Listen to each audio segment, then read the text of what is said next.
Subscribe now and press the bell icon. Never miss an update.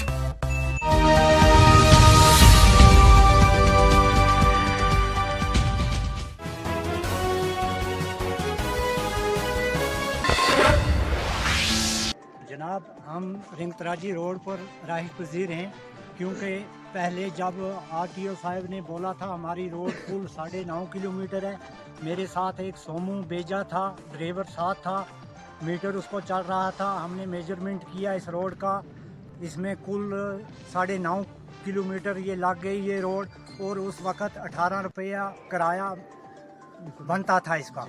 और बाद में ड्राइवरों ने कहा नहीं आप 20 रुपया दे दो। 20 रुपया हमने दे दिया। 2 साल 20 रुपये चलते रहे। फिर ड्राइवरों ने अपनी मनमानी मनाकर तो 25 रुपये पर चढ़ा दिया। बाद में हमने 25 रुपया भी दिया। 25 रुपये हटाकर ड्राइवर बोलने लगे हमारे पास चेंज नहीं, आप 30 रुपये पकड़ेंगे। पकड़ा इन्होंने 30 रुपये भी। जब लॉकडाउन हो गया, लॉकडाउन में इन्होंने बोला हम खाली 5 सवारी बैठाएंगे। 5 सवारी का हमने 60 रुपया अदा किया। और बाद में 6 सवारी भर दी इन्होंने, तो 50 रुपये के हिसाब से किराया लेने लगे।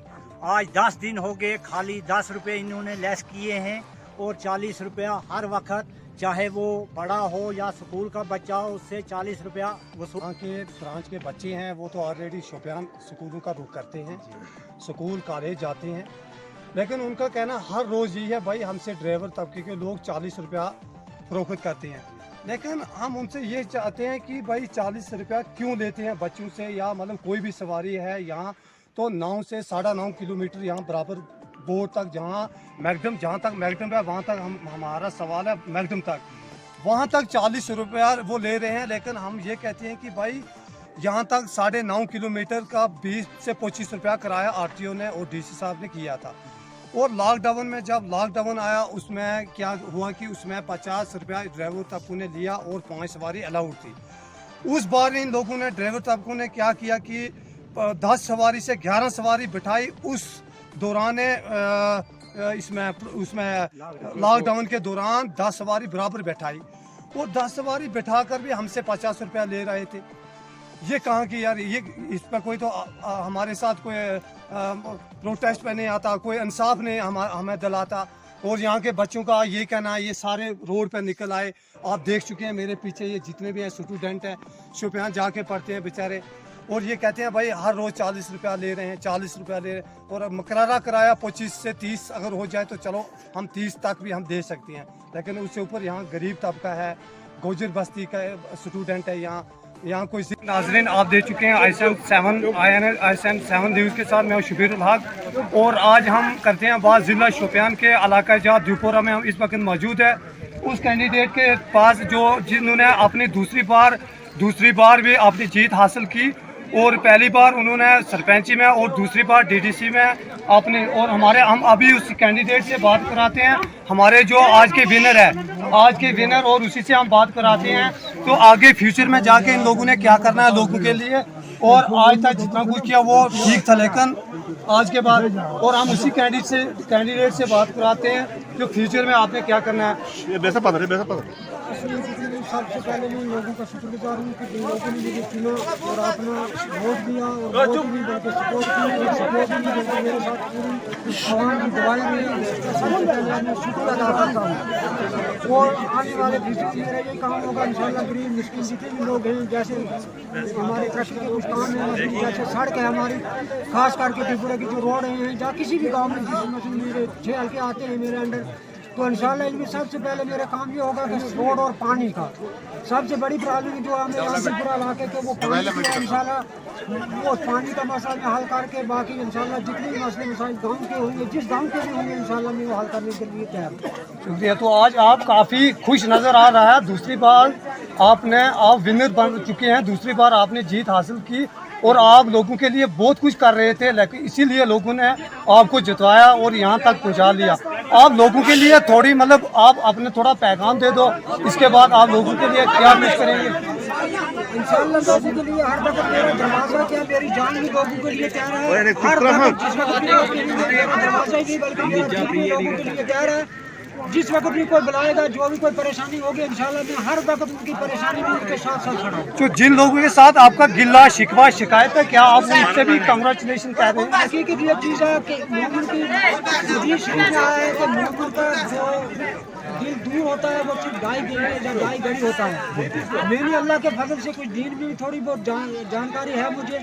इंशाल्लाह जिसने जो भी किसी कुछ किया, अल्लाह के फजल व करम से उसका अपना दिमाग था, उसने वो किया, लेकिन मैं वो करने वाला नहीं हूँ। मेरे पास सबसे पहले वो लोग हैं जो मेरे मुखालिफ हैं, उसके बाद मेरे वोटर हैं और जो सपोर्टर हैं। ठीक है, शुक्रिया।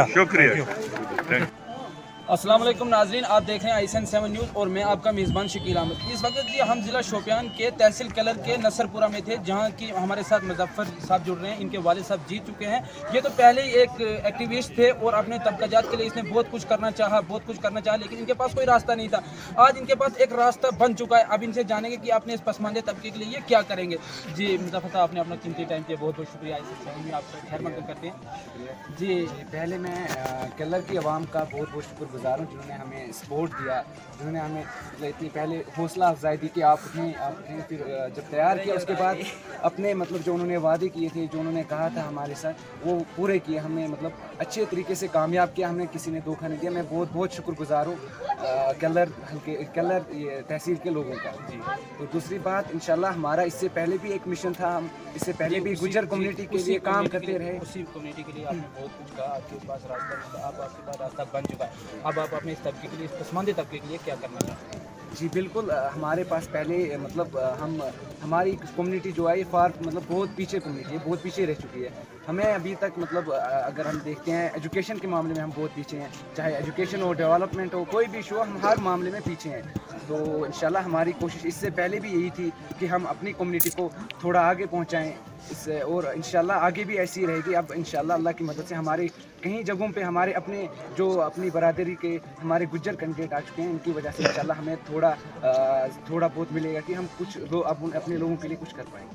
जी आप अपने तबके के लिए करेंगे क्या? आपके तबके क्यों पसमानदा है? आप पसमानदा, अगर स्कूल नहीं है, एजुकेशन में पीछे, अगर बिजली नहीं है किसी जगह पे, आप बोल सकते हैं कि बिजली नहीं है या फिर स्कूल। जी एक्चुअली हमारे तबके में पहली सबसे बड़ी जो मसला है, डेवलपमेंट को छोड़े साइड में, सबसे बड़ा मसला जो होता है वो एजुकेशन का होता है। जब एजुकेशन नहीं होगी तो डेवलपमेंट की, हमें रोड्स की क्या ज़रूरत है? तो हमें सबसे ज़रूरी है कि हमें एजुकेशन के रिलेटेड हमें सबसे पहला स्टेप जो होगा हमारा, इंशाल्लाह एजुकेशन के रिलेटेड हमने इससे पहले भी एजुकेशन अवेयरनेस प्रोग्राम किए हैं, अब से भी करेंगे इंशाल्लाह। एक उम्मीद सी नज़र आई है कि अब हम कुछ कर पाएंगे केलर के लोगों के लिए। इंशाल्लाह हमारा जो पहला स्टेप होगा वो एजुकेशन के रिलेटेड होगा। उसके बाद इंशाल्लाह बाकी सोचेंगे जो भी इश्यूज़ होंगे हमारे खासकर केलर से। इंशाल्लाह मुझे उम्मीद है फजलुद्दीन पे वो अच्छे तरीके से, अच्छे ढंग से वो उस पर बात करेंगे, क्योंकि इन्होंने ये मतलब पॉलिटिकल ये लीडर थे, ये पॉलिटिक्स में थे इससे पहले भी। इनको मतलब इनके इसमें है थोड़ी सी लीडरशिप क्वालिटीज़ हैं, ये कुछ कर पाएंगे। मुझे इतनी उम्मीद है कि कुछ कर पाएंगे। जी जो हमारे जो आपके वालिद साहब हैं,